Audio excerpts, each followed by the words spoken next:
Hello मित्रों, मैं शिवम एक बार पुनः आप सभी का आरओ लोअर पीसीएस आध जीएस के लिए उपयोगी टेस्ट सीरीज में हार्दिक स्वागत करता हूं। तो आइए शुरू करते हैं अपना पहला प्रश्न। पहला प्रश्न दिया गया है हमारा, द्विपक्षीय अभ्यास दिए गए हैं और भागीदार देश दिए गए हैं हमारा। तो जो गरुड़ शक्ति है हमारा, ये होता है किसके मध्य? भारत और इंडोनेशिया के मध्य, ठीक है ना। लेकिन अगर केवल शक्ति न लगा होता, गरुड़ अभ्यास होता, तो भारत और फ्रांस लगा देते। और केवल शक्ति अभ्यास होता तो भी भारत और फ्रांस लगाते हैं हमारा। लेकिन यहाँ पर गरुड़ शक्ति अभ्यास है, इसलिए ए का हो जाएगा 4 वाला। ए का 4 हो गया तो थर्ड होगा नहीं, फोर्थ होगा नहीं। नॉर्डिक एलिफेंट, ये होता है भारत और मंगोलिया के मध्य। ये किसके मध्य होता है हमारा?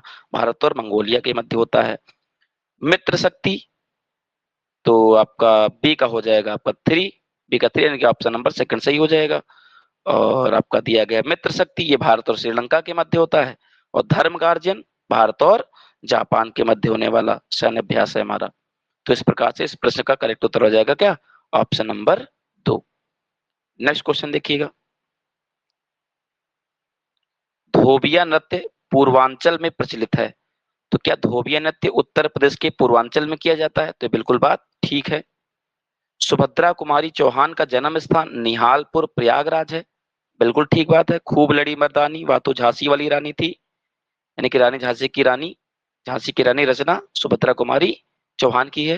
वीरों का कैसा हो बसंत, सुभद्रा कुमारी चौहान की ही रचना है हमारी, ठीक है ना।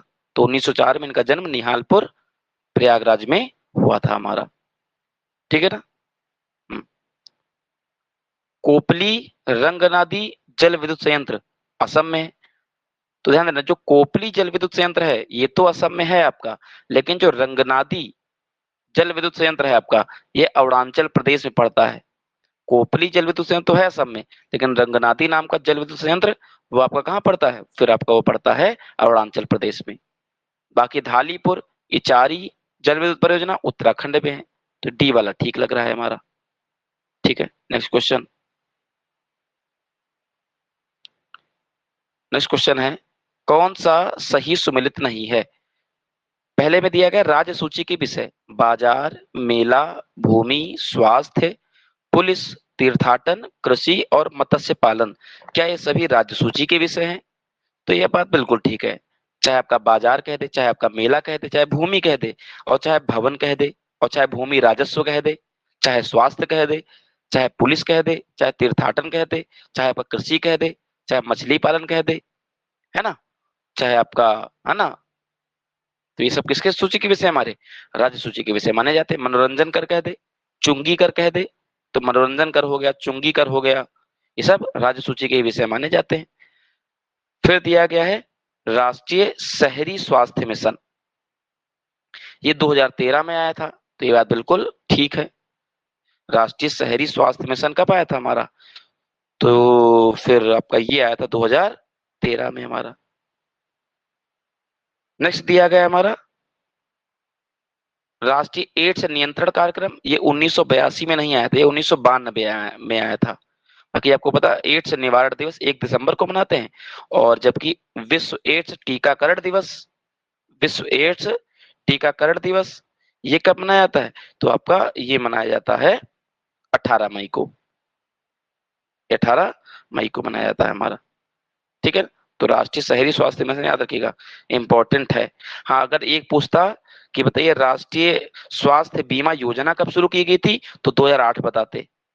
राष्ट्रीय स्वास्थ्य बीमा योजना 2008, और राष्ट्रीय शहरी स्वास्थ्य मिशन 2013। प्रधानमंत्री सुरक्षित मातृत्व अभियान, ये 2016 में शुरू हुई थी हमारी। अगर राष्ट्रीय ग्रामीण स्वास्थ्य मिशन कहता 2005 लगाते। राष्ट्रीय ग्रामीण स्वास्थ्य mission NRHM, national rural health mission, तो राष्ट्रीय ग्रामीण स्वास्थ्य मिशन 2005 का है, जबकि राष्ट्रीय शहरी स्वास्थ्य मिशन 2013 का होता है, ठीक है ना। तो विश्व एड्स नियंत्रण कार्यक्रम, जिसको एनएसीपी कार्यक्रम कहते हैं, 1992 में शुरू किया गया था हमारा। और राष्ट्रीय कैंसर नियंत्रण कार्यक्रम 1975 में शुरू किया गया था। और राष्ट्रीय मानसिक स्वास्थ्य कार्यक्रम ये 1982 में शुरू किया गया था। और प्रधानमंत्री मातृ वंदन योजना 2017 की है, जबकि जननी सुरक्षा योजना 2005 की है, ठीक है ना। और मिशन इंद्रधनुष 2014 का है हमारा। मिशन इंद्रधनुष कब का है हमारा? 2014 का माना जाता है हमारा, ठीक है ना। तो ये भी पॉइंट आपको याद रखना है इनसे हमारा। और राष्ट्रीय क्षय नियंत्रण कार्यक्रम, पुनरीक्षित राष्ट्रीय क्षय नियंत्रण कार्यक्रम, ये 1997 में शुरू हुआ था। ये कुछ महत्वपूर्ण बातें मैंने आपको बता दी हैं, इनको याद रखिएगा यहाँ पर से। फिर दिया गया आपका Bengal tenancy act. Bengal tenancy act ये 1885 में पास हुआ था, तो ये बात बिल्कुल ठीक है। बंगाल टेनेंसी एक्ट जो था ये 1885 में पास किया गया था, ठीक है ना। बंगाल और बिहार में जो कृषि भूमि के किराएदार होते थे, किराएदारों के प्राकृतिक अधिकारों और देनदारियों को परिभाषित करने वाला, बंगाल और बिहार में जो कृषि भूमि के किराएदार होते थे उनके प्राकृतिक अधिकारों और देनदारियों को परिभाषित करने वाला था, जिसका नाम क्या था? बंगाल टेनेंसी एक्ट हमारा, जो कि 1885 में लागू किया गया था। इसमें टोटल 196 खंड थे और 3 अनुसूचियां थी, ठीक है ना। ये बात भी आपको याद रखने वाली है, इंपॉर्टेंट है हमारी चीज इसमें, ठीक है। तो बंगाल और बिहार में भूमि पर किराएदारों के अधिकारों को बंगाल किराएदारी अधिनियम द्वारा मान्यता कब दी गई थी? 1885। तो चाहे बंगाल टेनेंसी एक्ट कहिए और चाहे बंगाल किराएदारी अधिनियम कहिए, 1885 में आया था। नेक्स्ट क्वेश्चन, एक तरफ कलाकार है, एक तरफ शीर्षक है और आपको मिलान करना है आपस में। तो देखिए, अब्दुल समद, अबुल हसन, कश्मीर के मोहम्मद हुसैन, उस्ताद मंसूर, ऐसे प्रश्न में पहला आपका अप्रोच होना चाहिए जो आपको पता है वो मिलाओ। जैसे उस्ताद मंसूर जो थे जहांगीर के काल में, उनको उपाधि क्या दी गई थी? नादिर उल असर की उपाधि दी गई थी। तो डी का आपने 2 मिलाया और डी का 2 देखो किस में आ रहा है? डी का 2 केवल आपका 4 ऑप्शन में है, तो 4 सही हो जाएगा। इसका मतलब जो अब्दुल समद है, अब्दुल समद को सीरी कलम की उपाधि मिली थी। अब्दुल समद को सीरी कलम या सीरीन कलम की उपाधि मिली थी। और जो अबुल हसन है इसको नादिर उज जमान कहा जाता है। और कश्मीर का जो मोहम्मद हुसैन है इसको जरी कलम की उपाधि मिली थी, ठीक है ना। तो अब्दुल समद को सीरी कलम, अबुल हसन को नादिर उज जमान, कश्मीर के मोहम्मद हुसैन को जरी कलम और उस्ताद मंसूर को नादिर उल असरार की उपाधि दी गई थी। तो उस्ताद मंसूर जहांगीर के दरबार में था, ठीक है ना। उस्ताद मंसूर जहांगीर के दरबार में था हमारा। नेक्स्ट क्वेश्चन देखिएगा। नेक्स्ट क्वेश्चन है आपका, निम्नलिखित घटनाओं को कालानुक्रम से व्यवस्थित करें। निम्न घटनाओं को कालानुक्रम में व्यवस्थित करें। पहला, मुस्लिम लीग ने पाकिस्तान का प्रस्ताव पारित किया था, जो किया था 23 मार्च 1940 को किया था। चर्चिल ब्रिटेन के प्रधानमंत्री कब बने? तो 10 मई और 1940 में। ये सारी घटनाएं 1940 की हैं लगभग। जर्मनी ने पोलैंड पर अटैक किया और द्वितीय विश्व युद्ध की शुरुआत हुई, तो ये हुआ था 1 सितंबर 1939 को। तो ये तो हो जाएगी घटना 1939 की। जापान का पर्ल हार्बर पर अटैक, है ना, तो ये हुआ था दिसंबर 1941 में। तो इस हिसाब से देखा जाए तो डी तो सबसे आखिरी में आएगा। और डी सबसे आखिरी में किस में दिया गया? एक में तो है नहीं, इसमें भी नहीं है, अब 2 और 4 में है। तो सबसे पहली इसमें से घटना कौन सी? जर्मनी ने पोलैंड पर आक्रमण, तो सी पहले आएगा। और उसके पश्चात क्या आएगा? सी के पश्चात आपका जाएगा ए, फिर बी और फिर डी आ जाएगा। आपका ऑप्शन नंबर 4 सही हो जाएगा। अगला क्वेश्चन, कौन सा सही सुमेलित नहीं है? बेगम समरू का चर्च सरधना में है, बिल्कुल ठीक है, सरधना मेरठ में है हमारा, जहां पर आपका विक्टोरिया पार्क है, ठीक है ना। तिब्बत से दलाई लामा का भारत पलायन, ये 1959 में हुआ था। क्या ये बात बिल्कुल ठीक है? तो हाँ, ये बात बिल्कुल सही है हमारा। तिब्बत से दलाई लामा, है ना, इनका पलायन कब हुआ था? 1959 में हुआ था, क्योंकि 1969 में ही दलाई लामा को लेकर के जो है विद्रोह शुरू हो गया था, विरोध शुरू हो गया था, जब कहा गया था कि दलाई लामा का पद समाप्त कर दिया जाएगा, ठीक है ना। तो ये कंडीशन मानी जाती है। अब कुछ मैं आपको बातें बता दे रहा हूँ, वो जरा पेपर के लिए इंपॉर्टेंट रहेंगी। जैसे चीन ने तिब्बत पर कब्जा करने के लिए अटैक कब किया? 1950 में। और चीन ने तिब्बत पर कब्जा कब कर लिया? 1951 में कब्जा कर लिया। शुरू में भारत ने इस कब्जे को मान्यता नहीं दी थी, लेकिन जून 2003 में भारत ने तिब्बत पर चीन का कब्जा स्वीकार लिया था हमारा।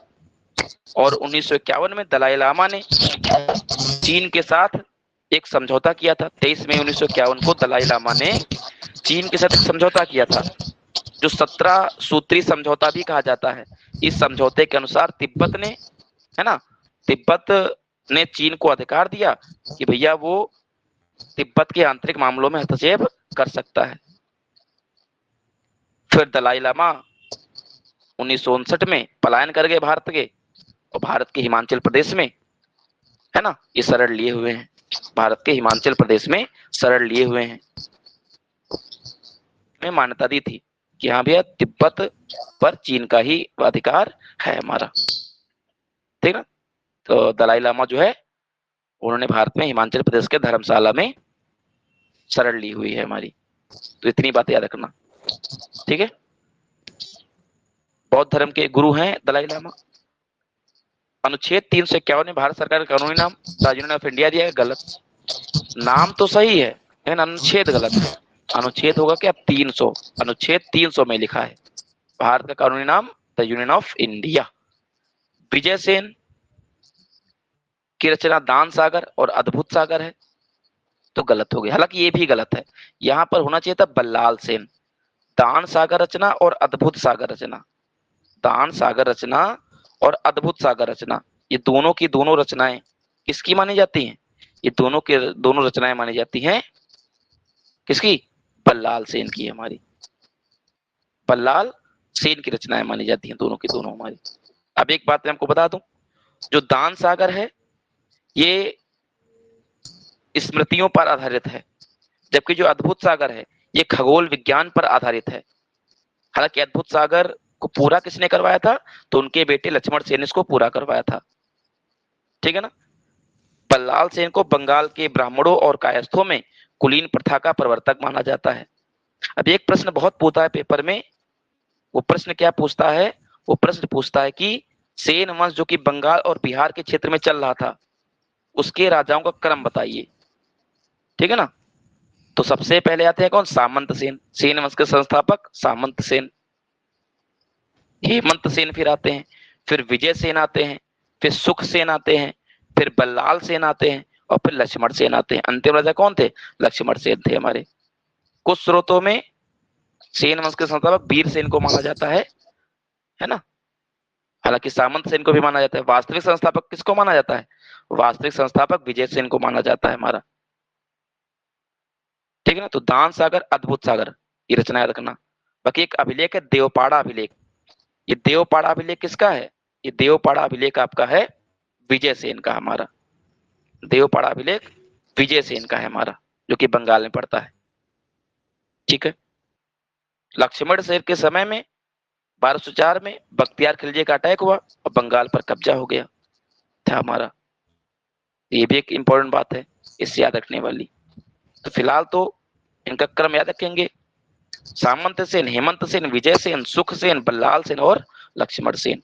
अगर हमारा सामंत सेन ना थे, वीर सेन थे, तो भी उसको सैन मानेंगे, संस्थापक हमारा, ठीक है ना।